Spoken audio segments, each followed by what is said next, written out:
I'm going to start off the show by taking words from somebody else. Arthur Smith this week, when he addressed reporters, said the real season begins now. Hello, everybody. Welcome to the Southside Beat here on the DK Pittsburgh Sports Podcasting Network and Steelers YouTube channel. My name is Chris Halicke. Joining me, Matt Williamson. What's going on, Matt? How you doing? I'm great. How are you? Doing good. Greg is not with us today. He is covering Pitt basketball tonight, and so we're recording this here Friday night. So he is covering the good old local college basketball team, and we'll see how that goes with there obviously. But here on the Southside Beat, we're going to obviously talk about the Steelers, and Arthur Smith laid the groundwork for what's about to come. And I think when we all looked at the schedule at the beginning of the season or prior to the season, or even whenever it was dropped all the way back in May, we saw the second half and went, whoa, all right. Now we kind of went over that last week, obviously, and we've had the bye week to kind of take a step back and not only look at how the Steelers have played, but also how the rest of the NFL played. And I think that's what I want to start off with before we get into the actual matchup with the Commanders on Sunday. I for some reason, I feel like the Steelers sitting at 6-2 feels really, really good compared to the rest of the NFL, especially in this division. Am I outlandish for thinking something like that, or what's your takeaway from that? Yeah, I mean, first of all, I really do think it's interesting that the bye week falls where it does, and it's truly a halfway point. And, even like when the schedule came out, it'd be like, well, at least they got an easy one after the bye. They'll go into Washington and kill those guys, and then they get into all the tough division games. Well, we'll get into that, but that's not going to be a walk in the park on Sunday. Now, I don't think those first 8 games were particularly daunting, but you did what you had to do. You lost 2 games by 3 points apiece that, frankly, I wish you could replay them both because I think the Steelers are better than both those teams. Not that they're bad losses. That's not the Raiders going and winning in Baltimore. But I think that – so pull back curtain. I do the pre-game show, and one of our segments is Globally Speaking. And my topic is going to be this is a whole new season. Everything is great, but this is a whole new season.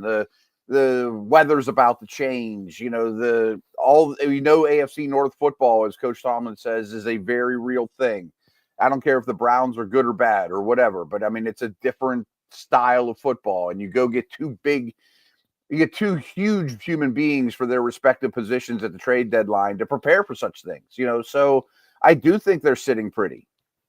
But actually, I think we should talk about it before we really kind of get into the rest of the division or the way the rest of the NFL has panned out.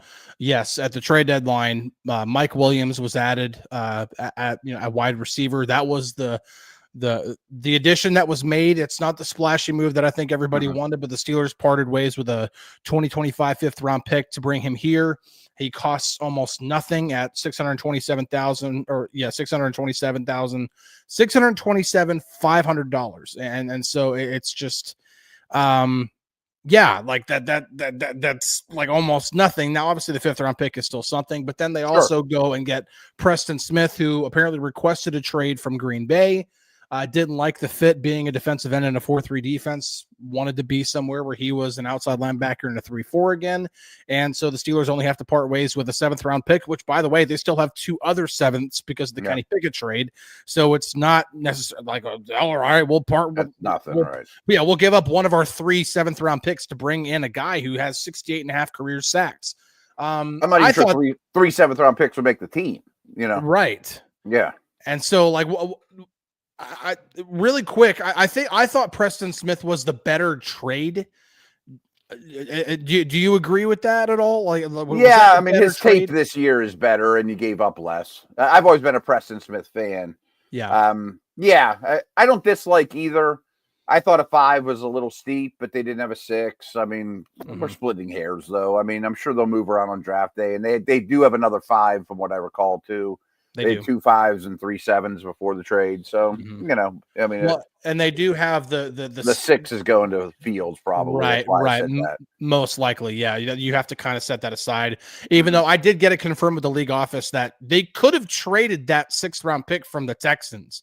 They technically could have, but it would have had to have yet another condition on it because the team would have to know the condition of that pick ahead of time. So it would have been very complicated. So it's just like you'd have to get like the Bears stamp of approval on it. Yeah, pretty much. And it's just it would have been even more complicated than a conditional pick kind of already is. I mean, it's not that complicated, but once you throw in yet another condition on top of it, it gets traded again. Then yeah, weird. Yeah. But Mike Williams to me, I thought it wasn't like it's not going to appease a lot of fans who wanted a Brandon Ayuk or Devontae Adams or Cooper Kupp or anything like that. But I thought adding a traditional X receiver like Mike Williams kind of frees up George Pickens to do more than just run go balls and corners. 100%. It can expand his route tree a bit more, but then you can, just for the sake of it, put both on the outside and tell them to both just go down the field. And if they only got one safety back, then you've got one guy who's about to be in a very favorable situation. So I thought it was actually a pretty good schematic fit. You just me too. Are concerned about Mike Williams coming off of the ACL injury, and he hasn't quite looked like the guy who he was before he got injured. Yeah, I mean, if you go back and watch the 3 games he played before his injury with the Chargers, he was wow. I mean, he was playing as well as he ever has. I mean, he looked like the top 10 pick. If you can get to that point then you steal him. I mean, then it's a great trade. If you can get to 70 to 80% of that, it's probably about a break even. You know what I mean? Yeah. So, yeah. I think it's worth the risk. Oh yeah, absolutely. Especially for again, the 5th round pick. Okay. You don't necessarily like giving up the 5th round pick, but he costs almost nothing too. So in terms of being able to carry salary cap over from this year to next year, you have that still there. Yeah. Just really quick before we get into the next segment, and we will break down the matchup with the Commanders. The rest of the division, like we watched the game last night, Ravens, Bengals. Oh. The Browns are a mess. They came crashing back down to earth after beating the Ravens. I'm sorry. I am okay. Let me put this in proper context. I would vote for Lamar Jackson right now. If the season ended today, I would vote for Lamar Jackson to be MVP. That would be my vote. And Derrick Henry, Offensive Player of the Year, possibly, at least in the conversation for sure. No question. But almost everything else on that roster, I just don't like. It's not that great of their front 7. Okay, they're really good against the run. I'll give them that too. Sure. That secondary is atrocious. And I mean, I don't know. I feel like it's a beatable team. I feel like the Bengals, obviously Joe Burrow and Jamar Chase are world class. Yeah. But the rest of their team their offensive line's terrible. They can't stop anything on the defensive side of the ball. I just feel like the division is right there for the taking, even if the Steelers lose on Sunday.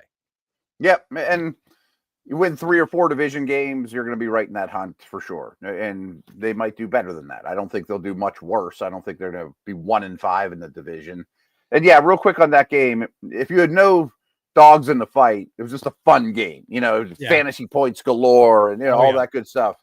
But you look at it and you're like, man, I think there's 4 elite quarterbacks on the planet right now. 2 of them are playing. One's in Buffalo, one's in Kansas City. And the fact that these 2 are going to be in the division maybe for the next decade is utterly terrifying. Or you could look at it and be like, these defenses stink. You know what I mean? Like, there was a lot of both in that. I don't think I can't ever remember a time in which the Steelers had by a wide margin had the best defense in the division. Yeah. Because even when the Steelers had a great defense, like going back to those 2008 and 2010 defenses, the Ravens were right there. And the Bengals also had at least a pretty, from what I remember, I don't know, I might get my years mixed up, but the Bengals have always usually had a pretty good defense too. And at times had a very good defense, but the Ravens were right there when the Steelers were also one of the best. So for right now, the Steelers absolutely best defense in the division. All right, well, let's go ahead and take a quick break, and when we come back, we are going to break down the upcoming matchup Sunday as the Steelers begin their second half of the schedule against Sunday at 1 p.m. against the Washington Commanders. So we'll be right back right after this. At DK Pittsburgh Sports, we take pride in coverage that connects our city's fans to their favorite teams. Now, that connection's stronger than ever. Introducing our all-new state-of-the-art app. Find expert inside reporting and original podcasts. Check live box scores. Track the latest stats. Chat it up with our community of thousands of fans, all in one place. The new app from DK Pittsburgh Sports. Coverage that connects. Sunday, 1:02 p.m. in Landover, Maryland, the Steelers will take on the Commanders. First look at Jaden Daniels. He's been phenomenal for the Commanders so far. I think might run away with Rookie of the Year voting, could even be a dark horse MVP candidate. The Commanders are 7-2. This we can get into how real that 7-2 might actually be, but this is still a really good football team that the Steelers are going to be playing on Sunday. Yeah, I'll be honest. I mean, when I started my Washington prep, I thought this is a cute story. You know, I'm looking at their schedule or their, all their games played, and they beat the Giants when the Giants didn't have a kicker, and boy, there aren't that many great wins here. Sure, they hung around with the Ravens. And then I really dug in and thought, these guys are good. These guys are pretty darn good. And I've said the word well coached 8,000 times, I think, this week on both sides of the ball. They're hard to play against. I like to go back to the offseason when I thought of these teams. For example, their over-under win total in Vegas was 6.5. Well, they already passed it. And I thought, man, this is going to be another picking in the top 5 type of year. Poor Jaden Daniels is going to get beat up behind a bad offensive line. Not much talent on defense. Wrong. I mean, the defense is almost all new starters, and they're not perfect. I think they'll draft heavy on defense next year. But the O-line is flat out good, and they're nasty as can be. They love burying you to the echo of the whistle. And the scheme on both sides of the ball is tremendous, and Daniels is better than I thought. To me, I always default to quarterback play. Yeah. What's the quarterback play look like? That's always, and that's why one of the first things I said about why I thought the Steelers would be better is because better this season is because the quarterback room got better. Mm-hmm. That was obviously argued by people who were still very pro Kenny Pickett or Mason Rudolph. I'm like, I'm sorry, but Russell Wilson and Justin Fields is a better room than Kenny Pickett and Mason Rudolph. It just is. You're not suggesting they're Burrow and Lamar, but they're better than what's been here. Right. Yeah. Right. And then you pair that with, and anyway, so I get into then Jaden Daniels, and you look at what he's done. And to me, he's Lamar Jackson light. Mm-hmm. He plays a very similar game. He can obviously do a lot with his, he has over 400 rushing yards this season. So he can obviously do a lot with his legs. But he's not just this guy who's just going to drop back, look at one read. He's not there, so I'm just going to run. I feel like he's got the same, or I don't want the same, but a similar calmness in the pocket that we saw from C.J. Stroud last year. That I think is the most impressive thing about him. Yeah, it really is. No, I knew he was a good athlete. You know what I mean? Right. That didn't sneak up on me that he's a good runner. Right. And so when the way I did the double shot show with DK earlier today, and I'm going to say the same thing I said on there. Offensive coordinators love a quarterback, and this is the one thing that we've talked about with Justin Fields too. They love a quarterback who can just execute the offense, play within the structure of the offense, play within the structure of the scheme and the concepts, and execute. When you can do that, which we saw Mason Rudolph do down the stretch last year, which is one of the reasons why the offense did so well. There's a reason those coaches are in the office for 100 hours a week preparing. You're right. And then you add the ability to, the play is not there. Now I can improvise with my legs. And then you make the coaches right when they're wrong even too. Yes. Right? Yeah. And so it's just that, to me, his maturity level, everything. he's one of my favorite quarterbacks to watch in the league right now. He's just been absolutely amazing to watch. I really feel he's on his way to becoming like I kept saying that if Justin Fields ever realizes his potential, he'll be right up there as like a poor man's Lamar Jackson. I think Jaden Daniels is already there. And to me, he's not that poor.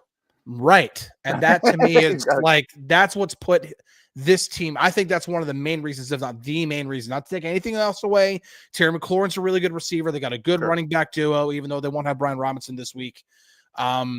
They have other weapons on offense, but man alive, Jaden Daniels has really elevated this team. He raises all ships already, just like Stroud did for Houston, which is rare for rookies. And I couldn't agree more. His calmness in the pocket, his accuracy. I mean, right there with anyone in the league already. And we know that he's maybe the best runner in the league. I'm gonna pull up. I've got those stats pulled up where you can see and Jaden Daniels, like that quarterback efficiency chart that goes around every week. Jaden Daniels, number one, he has the highest EPA and CPOE composite of any quarterback in the league. Any quarterback in the league. Pulling this up right now. In terms of EPA per play, Jaden Daniels is first among all quarterbacks. Yeah.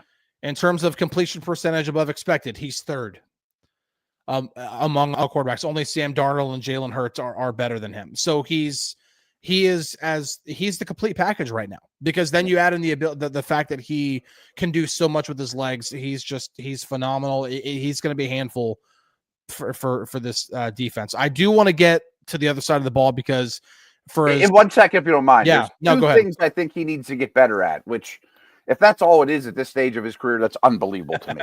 Right. And one of them is more of just an LSU thing that I watched was he doesn't, but it's important in this game. I think he takes too many hits, and I don't think he protects himself as well as you'd like, and that really goes back to LSU, and it stems from competitiveness and always being the fastest guy in the playground type of thing. But the Steelers are going to hit him. I mean, they treat running quarterbacks and they hit them a lot. And then the other one is red zone efficiency. And again, not uncommon at all, but they are okay in the red zone, not great, but they kick a lot of short field goals because of it. Right. And that to me kind of goes into, and we'll get into predictions obviously here in a little bit, but that to me bodes well for, I think, what may end up being favorable for this game for the Steelers is I think they'd be okay letting the Commanders settle for a field goal. No, all day. Yeah. I mean, they can let the Commanders. Right. You let the Commanders, kick 6 field goals.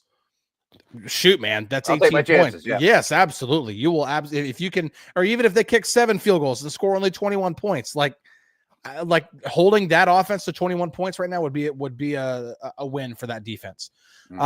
However, Washington on the other side of the ball, I am not nearly as glowing, especially against the run. Oh, agreed. Right. They are not only in terms of run, like actual rushing yards against per game, because those numbers can always be skewed, but just overall efficiency, rush EPA, they're 30th. Yeah. Only the Panthers and the Cowboys are worse.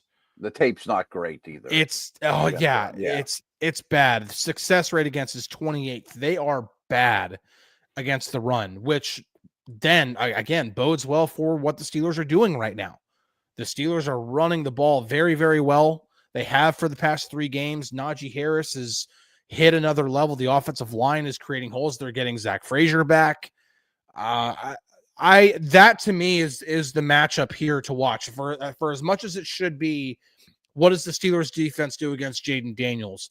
It might be rendered moot if the Steelers can just run all over this Washington defense. Yeah, and I don't think there's a whole lot of mystery about it. I think if Tomlin was sitting here right now, he's like, yeah, even if we go 3 and out and run it 3 times and just landing body blows, it might really pay off in the second half. You just don't want Washington to get a 14, 17-point lead where you have to get out of that style.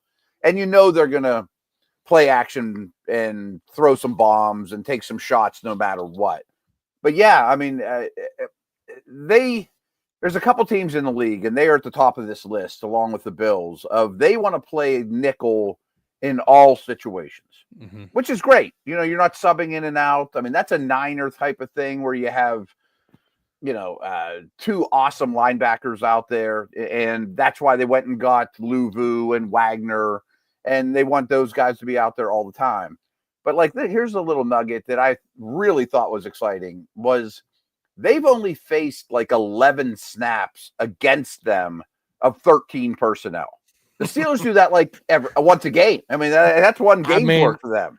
I was going to say they may see that many snaps in just this game against the Steelers alone. I bet they will. I mean, I would come out in 13, and if you're going to play nickel, and I've got Washington on linebackers or safeties, we'll see. Yeah, and see, like as soon as you say, and I've seen the numbers too, but as soon as you say that the Commanders are nickel, my immediate thought is, all right, I'm just gonna run 12 personnel out there every single time. Yeah. People were talking about how much is Mike Williams going to play. I'm like, I don't know how much Austin and Jefferson are going to play. Yeah. Seriously.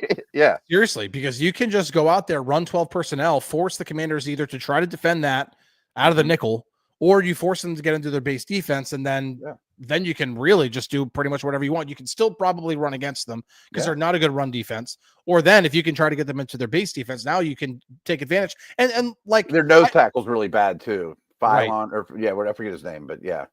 I mean, Frazier would beat the crap out of him. Right.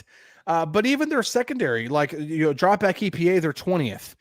Drop back success rate, they're 26th. Like, they're not necessarily the most efficient against the pass either. And so that's why, and they're not good. I remember, I don't have the number pulled up right in front of me, but remember looking at it earlier, they're not good out of play action either. They're really bad on play action. They don't defend play action very well, and that's all the Steelers do pretty much when they're throwing the ball. So, and a couple things I would not correct you on, but expand on is Luvu is a really fun linebacker. I mean, he is a downhill, 1,000 miles an hour, hair on fire, line up on the edge and pass rush, but he bites on play action. Play action comes flying down 1,000,000 miles an hour. He throws it over his head, and they're also.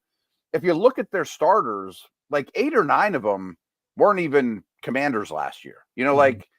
So it took them time to gel. And you've mentioned EPA a bunch, success rate, all those things. One thing I just wanted to kind of not correct you on, I apologize, but if you just look at like the last month in EPA and things, pass defense is very good. A lot of their real problems, pass defense, run defense have been bad start to finish. Right. But they're starting to figure it out. And now Lattimore, not for this game, will be the outside guy, and Sainistro can go to the nickel, and everything's kind of falling into place pass defense wise. But top to bottom, it's been not great. They've been, it's been a struggle for them.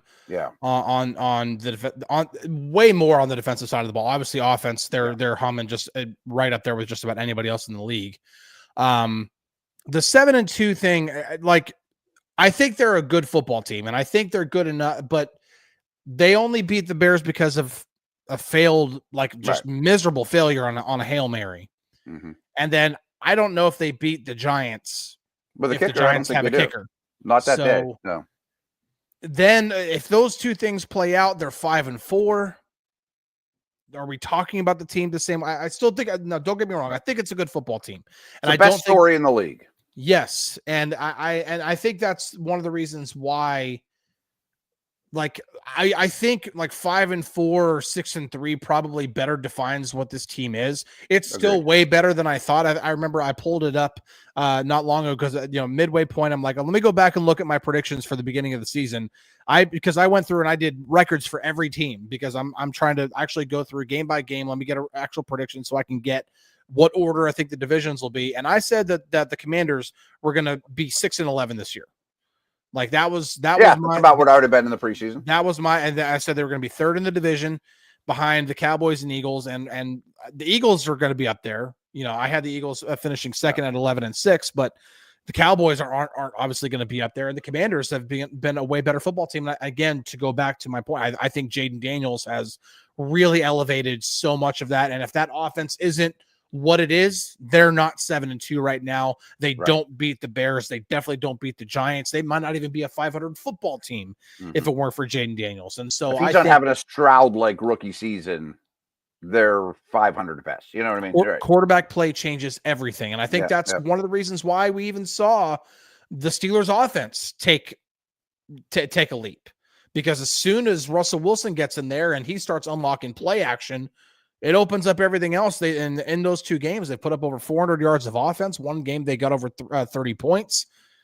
Quarterback play, good quarterback play, competent quarterback play even can change everything. And let me throw one thing in here too. You mentioned Wilson. So EPA is a cumulative stat. Yes. EPA per game is not. Right. Wilson is already 13th among quarterbacks in EPA generated from play action passes. He's played 2 games. And then the other thing you mentioned too, because you threw out the Eagles, I think it's noteworthy, and I didn't know this until watching the game last night. Washington's next game is Thursday night in Philadelphia. So I'm wondering, is that why Brian Robinson doesn't suit up for that? That's a much more important game to them. I mean, it absolutely is. If you're not sure if someone's going to play, I'm resting them against the AFC team. Like that's their most important game in a long time in Philly Thursday night. And that's why, like, obviously the Steelers, looking at the second half of the schedule, they need to win every game that they possibly can. And to me, this is a game that I really feel like the Steelers can win. Yeah. Not taking anything away from the Commanders. I think they're a good football team, and this is not going to be an easy test for them. But, they need to try to win as many games as they can. However, if they do lose, they fall to 6-3, and it doesn't hurt the conference record. And right. So not the end of the world. It's not the end of the world. For either one of these teams to lose, it's not the end of the world. Right. And so it's an excellent point to bring up that they are playing the Eagles. That's the next a couple days from now. The Commanders are like they might be in the same situation the Steelers will be in whenever they play the Ravens and then have to go play the Browns. Like, playing against the Steelers, you're gonna be beat up afterward. It's just the way the Steelers play football. The Commanders have to be prepared for that. Maybe that's why like you said, maybe that's why Brian Robinson's not playing. That hurts their run game. Not taking anything away from Austin Eckler, but it's a lot better whenever you have your 2-headed monster back there. Mm-hmm. All right, let's get into predictions. What do we feel like how this game is going to finish? Are the Steelers going to win? Are they going to be able to improve to 7-2 themselves, or are the Commanders going to end up on top? So Steelers run defense worries me. We've been talking about that for a little while now, but I have this is a fact. Tomlin's been picking that scab for 2 weeks in Cam Hayward's ear and Watt's ear and letting them know that that's been below the line. Yeah. I have a feeling they take the run defense thing personal against a really difficult run scheme to deal with. Mm-hmm.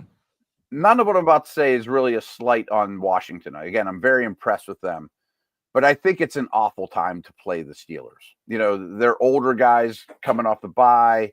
They're injured guys like Frazier coming back.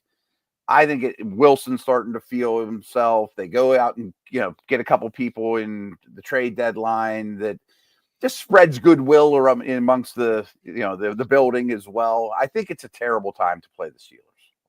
I agree with that. So what would your final score prediction be? I have 26-23. Bunch of field goals. I think there's going to be scoring. This team scores. It's not going to be 11-10. Yeah, I am in agreement. I do think the Steelers win this one. I think it's close. I've got a final score of I'm going really off the rails because it just seems like it would be that type of a game. I've got 29-27. Okay. However you get to 29 points, shoot, man, they won a game where they scored 32 points. It just happens sometimes, whether it's a missed 2-point conversion or they make a 2-point conversion or, what, I don't know. But I'm just going to throw a random number out there. It just feels like it's going to be one of those games that's going to be a grind to win. That's what I feel. I do think Washington's going to be a difficult matchup. I think Jaden Daniels is going to have a couple of explosive plays, whether it be with his legs or with his arm. I don't think they really hold this Commanders offense completely at bay. I think they do enough to stave them off, but I also think that this Steelers offense is going to run the ball. I have a lot more confidence that now we said that about what they should have done against the Colts and the Cowboys, and they didn't do it. But seeing what we've seen over the last 3 weeks, knowing they're coming off of a bye, and I this has to be mentioned on this podcast. Mike Tomlin is 12-4 coming out of a bye. Yeah, he also destroys rookie quarterbacks. He destroys rookie quarterbacks, and he's playing a rookie quarterback coming out of a bye. He's won 6 straight. coming out of a bye, and that's with Kenny Pickett at quarterback. That's like that. We're not even talking about really great teams here.